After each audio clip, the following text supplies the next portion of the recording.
من توی فرودگاه شرمیتیوی مسکو منتظر مهمترین افراد زندگیمم که از این قسمت چند دقیقه دیگه میرسن، یعنی مادرم و خواهرم. خیلی هیجان زدم، واسه اولین بار دارم میان پیش من. قبلا چندین بار برنامه چیده بودیم که مثلا تایلند بودم بیان اونجا، که همین مسکو همیشه قسمت نمیشد و الان چند دقیقه دیگه پروازشون میشینه. منم منتظرشونم که بیان اینجا و ببرمشون دور بزنن و خیلی حس خوبیه شما زمانی که خارج از ایران زندگی میکنی و اعضای خانواده‌ات، یعنی نزدیکترین اشخاص مثل مادر، خواهر میان پیشت. خیلی یه حس خیلی عجیبیه. همیشه دوست داشتم این حس رو تجربه کنم و این اتفاق بیفته که خدا رو شکر تا چند دقیقه دیگه میرسن و من خیلی خوشحالم. این پروازشونه، چند دقیقه دیگه میشینه.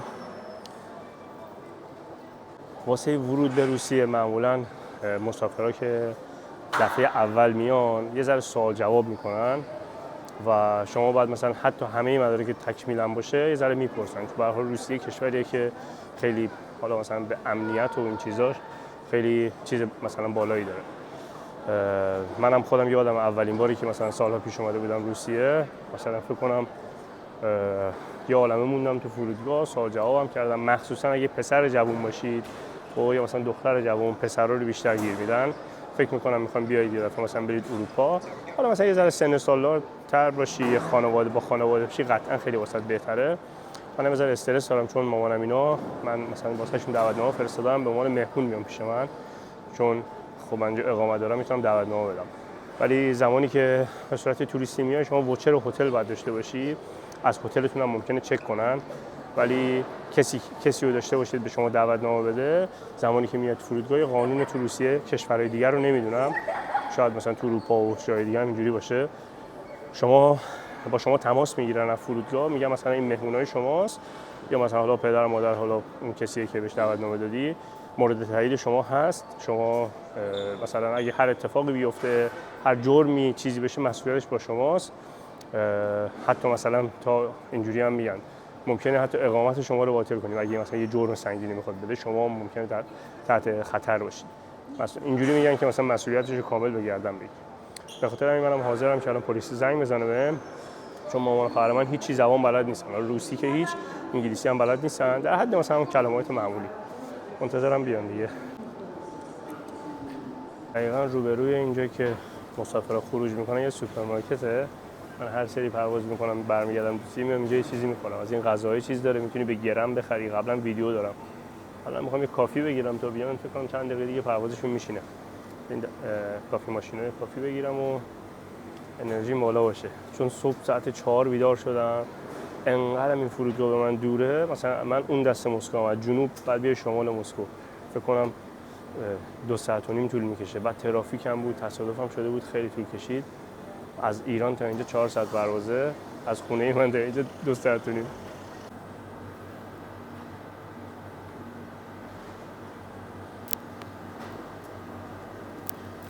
این همون غذاییه که گفتم. خیلی کلا پر از این غذاست، مثلا این سالاد اولویه و انواع اقسام. این با لبوه، خوشمزه است. من از پشت دستگاه واسهتون بگیرم، اونورم بریم.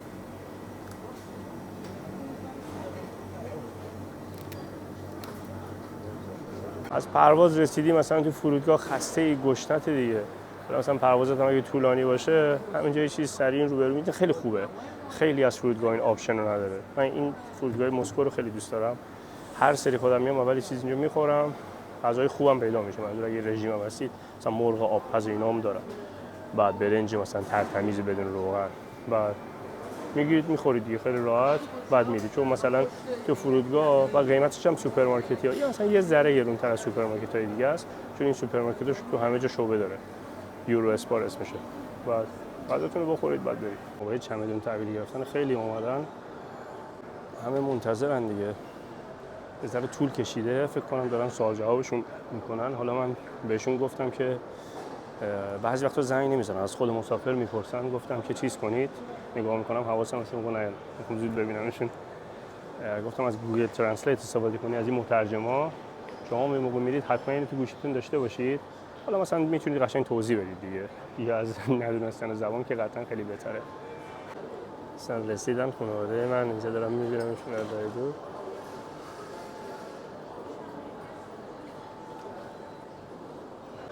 مثلا رسیدن مامانم و خواهرمه. سلام، خوش اومدین مادر.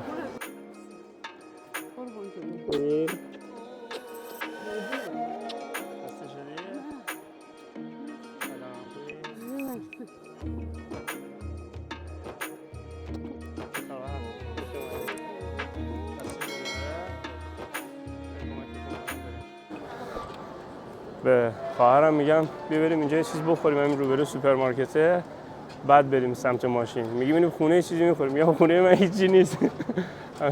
غذای رژیمیه، فقط یه با آسانسور باید بریم. اینا دیگه استاد آشپزی زنای شمالی. مادر صحبت کن. پرواز چطور بود؟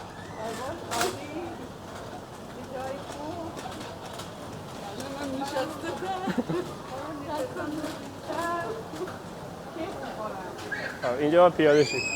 خب ما تو ماشین نشستیم داریم میریم سمت خونه. یه عالم هم وسیله مثل این که آوردن مامانم اینا. برم ببینم چی آوردن واسم. حالا جلوتر بازم واسهتون ویدیو میذارم، جایی هم بریم حتما ویدیو میذارم شما هم ببینید.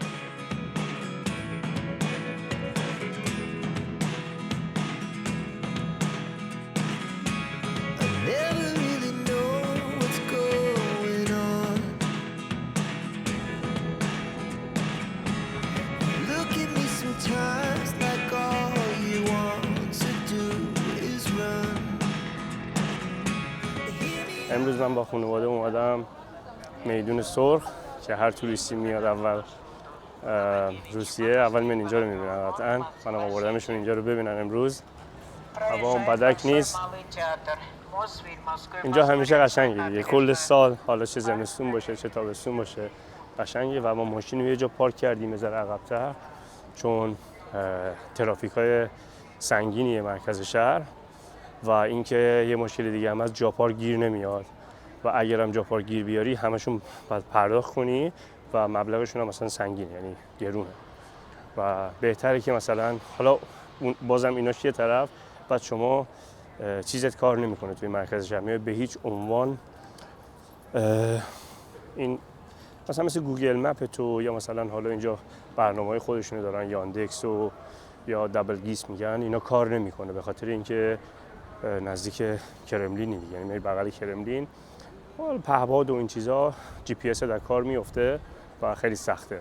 با ماشین بخوای بیاید مسیر رو گم می‌کنی. بهتره که با ماشین یه جا پارک کنید عقب‌تر، مثلا یه 5 6 تا ایستگاه عقب‌تر، با مترو بیاید مستقیم همین مرکز شهر پیاده میشی از این مترو 2 دقیقه پیاده روی کنی بغل میدون سرخی، یعنی وسط میدون سرخی و راحت هم هست دیگه، دردسر هم نداری.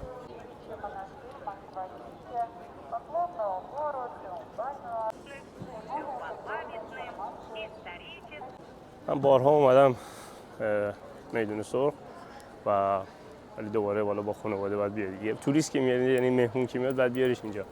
این قسمت هم نقطه صفر روسیه است، یعنی مرکز روسیه میشه. همه میان وای میسن اینجا عکس میگیرن.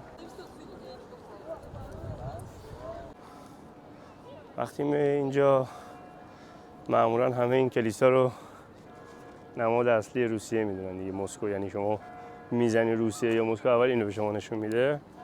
و این قسمتش هم که کاخه دیگه که آقای پوتین اونجا هستن تشریف دارن، همه دستورات از اینجا میاد، حالا چه خوب چه بد.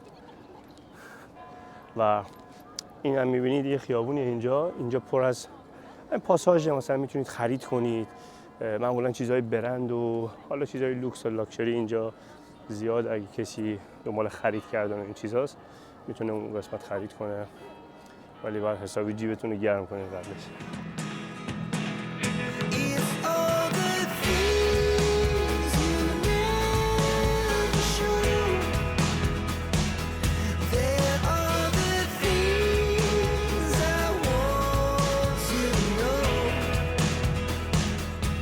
اینجا داریم راه میریم، بعد خواهرم میاد کنار من، میگم که هی میبینم دخترها نگاه میکنن به من، بعد یه نگاه به من میکنن، یه نگاه به خواهرم، دیگه نگاه نمیکنن. میگم برو اونور، اینا نمیدونن ده خواهرم میگه.